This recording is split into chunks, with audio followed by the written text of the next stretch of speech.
Assalamualaikum warahmatullahi wabarakatuh. Kami atas nama Dini Sri Marini dan Siti Urbayaton ingin menyampaikan atau mempresentasikan hasil penelitian kami tentang pengujian validitas dan reliabilitas skala post-traumatic growth atau pertumbuhan pasca trauma pada penyintas bencana alam di Palu, Sulawesi Tengah. Sebagai pendahuluan, wilayah Indonesia merupakan salah satu negara yang rawan bencana, di mana pada tanggal 28 September 2018 terjadi gempa bumi dengan skala 7,7 skala Richter yang mengguncang Sulawesi Tengah dan memicu terjadinya tsunami, likuifaksi, dan juga land subsidence. Wilayah bencana antara lain di Kota Palu, Kabupaten Donggala, Sigi, dan Parigi Mutong. Kerusakan dan kerugian mencapai sekitar 20,89 triliun, serta korban jiwa mencapai 4.340 dan juga 172.635 ribu mengungsi. Ini sumber dari BNPB. Bencana alam berdampak terhadap kehidupan individu, antara lain kehilangan tempat tinggal, kemudian pekerjaan, kecacatan fisik, dan kehilangan keluarga. Individu yang mampu berjuang melawan krisis hidup dan memetik hikmah setelah bencana, maka akan mampu mencapai apa yang disebut sebagai post-traumatic growth atau PTG. Dalam bahasa Indonesia diterjemahkan menjadi pertumbuhan pasca trauma. Apa itu post-traumatic growth? Siapa pencetusnya dan juga bagaimana perkembangan teorinya? Post-traumatic growth dikembangkan oleh Colquhoun dan Tedeschi mulai tahun 1996. PTG merupakan perubahan positif individu menuju level yang lebih tinggi setelah mengalami peristiwa traumatis sebagai akibat dari perjuangan melawan krisis kehidupan yang tinggi. Perubahan positif atau peningkatan positif dapat dilihat dari perkembangan beberapa dimensi, misalnya dalam persepsi diri, di dalam perubahan dalam hubungan interpersonal, dan juga perubahan dalam filosofi hidup. Menurut Tedeschi dan Colquhoun, PTG terdiri dari beberapa faktor yang sudah dikembangkan di berbagai negara. Antara lain ada 5 faktor. Yang pertama adalah bagaimana mengapresiasi atau menghargai hidup. Kemudian yang kedua adalah bagaimana hubungan dengan orang lain. Yang ketiga adalah kekuatan pribadi. Yang keempat adalah kemungkinan-kemungkinan baru. Dan yang kelima adalah perkembangan spiritual. Kelima faktor ini nanti akan menjadi aspek-aspek dalam skala atau alat ukur post-traumatic growth yang disebut sebagai Post-Traumatic Growth Inventory atau PTGI. Ya, Assalamualaikum warahmatullahi wabarakatuh. Saya Dini Sri Marini, saya akan melanjutkan penjelasan terkait pengujian validitas dan reliabilitas skala pertumbuhan pasca trauma atau PPT pada penyintas bencana alam Palu, Sulawesi Tengah. Sebelumnya telah dijelaskan apa itu post-traumatic growth, siapa pencetus, dan bagaimana perkembangan teori post-traumatic growth. Sekarang kita beralih pada karakteristik subjek post-traumatic growth. Mengapa sih karakteristik subjek post-traumatic growth itu perlu disesuaikan? Jadi dalam riset post-traumatic growth, pada sampel dengan kriteria penyintas bencana, ada 2 hal yang perlu diperhatikan. Berdasarkan fakta penelitian yang pertama, oleh Chen dan kawan-kawan pada tahun 2015, minimal 1 tahun pasca bencana. Jadi, PTG dapat menjadi proses coping mulai 12 bulan pasca gempa, dan individu akan memperlihatkan efek adaptif. Kemudian yang kedua adalah sampel berusia dewasa. Menurut Xie, Wu, dan Seng tahun 2019, skor post-traumatic growth yang tinggi diperoleh dari sampel yang berusia dewasa, bukan sampel yang berusia remaja. Hal ini disebabkan karena karakteristik psikologis remaja masih sangat mirip satu sama lain dan tidak bervariasi sebanyak usia dewasa. Kemudian perkembangan riset psikologi positif juga berfokus terhadap perubahan positif setelah peristiwa bencana, bukan hanya dampak negatifnya saja.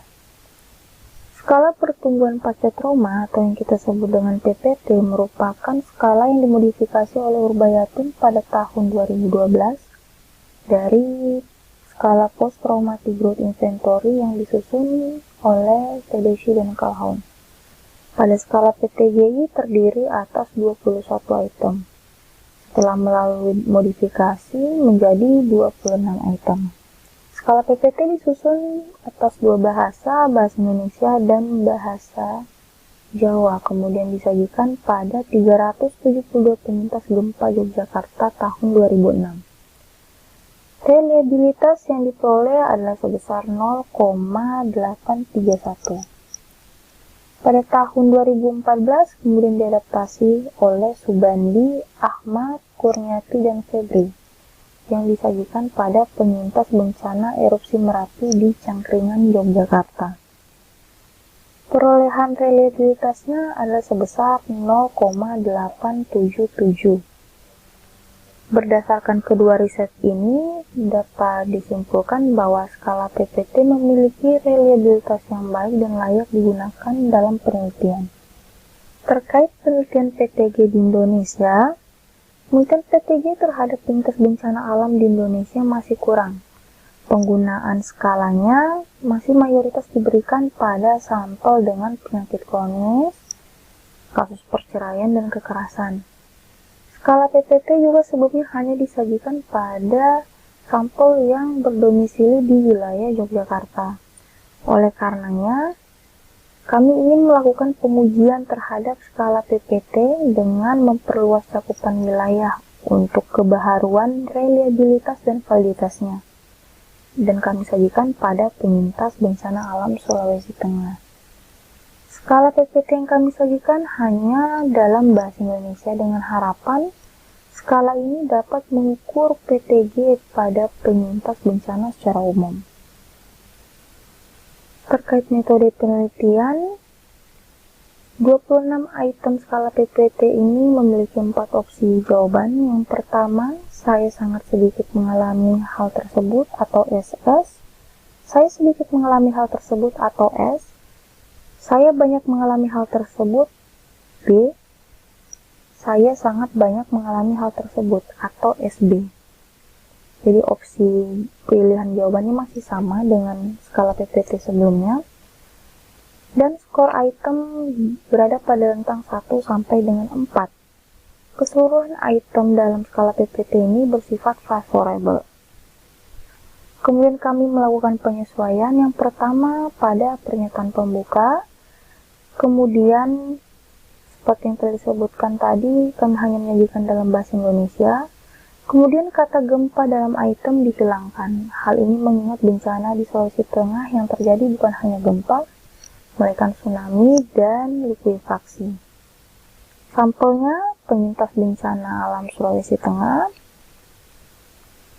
Dan seperti kita ketahui bahwa telah lewat dari 1 tahun berlalu kejadiannya, kemudian teknik sampling yang kami gunakan adalah accidental, sampel berjumlah 64. Untuk reliabilitasnya kami analisis dengan Cronbach alpha dengan bantuan SPSS, sedangkan validitasnya adalah validitas konstruk dengan analisis faktor konfirmatori atau CFA dengan bantuan AMOS. Subjek penelitian yang berpartisipasi dalam penelitian ini yaitu terdiri atas 34 penyintas perempuan atau sebanyak 53,13%, 30 lainnya adalah penyintas bencana laki-laki atau 46,87%. Sebanyak 50 subjek merupakan penyintas yang berdomisili di Sulawesi Tengah, dan 14 lainnya berdomisili di Sulawesi Selatan, Sulawesi Barat, dan Jawa Tengah. Usia penyintas dalam rentang 18 sampai 40 tahun. Setelah data dari lapangan diperoleh, kami menguji reliabilitas dari skala PPT. Untuk reliabilitas pertamanya diperoleh koefisien 0,909. Ini lebih besar dari 0,7 sehingga dikatakan reliable. Kemudian kami melakukan seleksi item yang jangkauannya itu di bawah 0,30 dan terdapat satu item yang digugurkan, yaitu item nomor 7 pada aspek peluang baru, sehingga skala PPT tersisa menjadi 25 item. Kemudian kami uji lagi, reliabilitasnya diperoleh koefisien sebesar 0,913. Ini juga lebih besar dari 0,7 sehingga dikatakan reliable. Pada CFA pertama, diperoleh koefisien chi-square sebesar 0,000, ini lebih kecil dari 0,05, sehingga belum fit. Jadi di sini bisa dilihat ada dua tabel. Yang pertama adalah tabel skala PPT sebelum seleksi item. Di sini masih berjumlah 26 item. Jadi di antara kelima aspek ini ada satu aspek peluang baru berjumlah 6 item. Kemudian setelah seleksi item, kelima aspek ini terdiri dari 5 item masing-masing ya. Jadi berjumlah 25 item. Kami kemudian melakukan CFA kedua berdasarkan penilaian dari output modification index-nya. Item 19 perubahan spiritual religius, dan item 18 dan item 8 dari kepribadian kuat.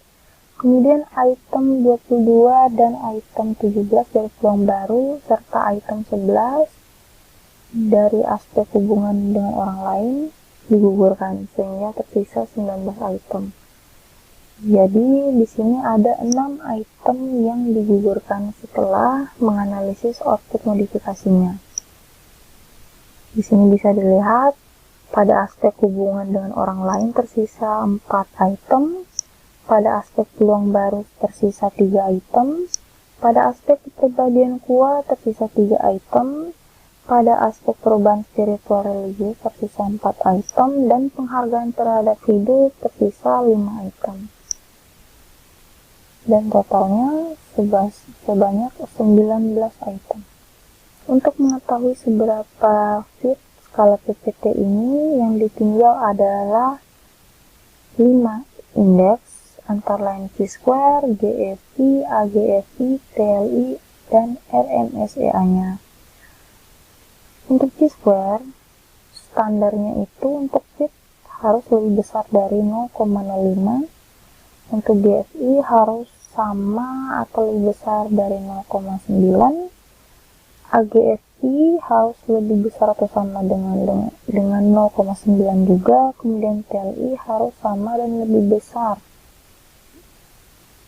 sama atau lebih besar dari 0,9. Kemudian RMSEA-nya harus lebih besar dan dalam rentang 0,05 sampai dengan 0,08. Di sini chi-square-nya perolehannya 0,432, ini sudah lebih besar dari 0,05 sehingga dikatakan fit. Perolehan koefisien TLI-nya sebesar 0,993, ini lebih besar dari 0,9. Hal ini menunjukkan bahwa data dalam kategori normal. Untuk RMCA-nya yang diperoleh dari 64 subjek sebesar 0,016. Ini lebih kecil dari 0,8 sehingga dinyatakan fit. Sedangkan GFI dan AGFI tidak menunjukkan perolehan yang fit. Pada GFI, koefisien yang diperoleh adalah 0,839, ini lebih kecil dari 0,9. Dan AGFI yang diperoleh adalah 0,761 dan lebih kecil juga dari 0,9 sehingga dikatakan tidak fit. Berdasarkan riset yang telah kami lakukan, maka disimpulkan bahwa skala PPT atau pertumbuhan pasca trauma yang disajikan dalam bahasa Indonesia pada penyintas bencana alam Sulawesi Tengah layak untuk digunakan pada penelitian berikutnya. Penggunaan skala PPT dapat digunakan dalam bidang psikologi positif, khususnya untuk mengukur PTG, serta dapat digunakan atau diberikan pada penyintas bencana alam secara umum. Saran yang dapat kami berikan pada peneliti selanjutnya, yang pertama adalah menambah jumlah sampel penelitian. Kemudian memperluas cakupan wilayah sampel penyintas bencana alam dari berbagai wilayah bencana alam di Indonesia. Oke, sekian dari kami. Kami ucapkan banyak terima kasih. Wassalamualaikum warahmatullahi wabarakatuh.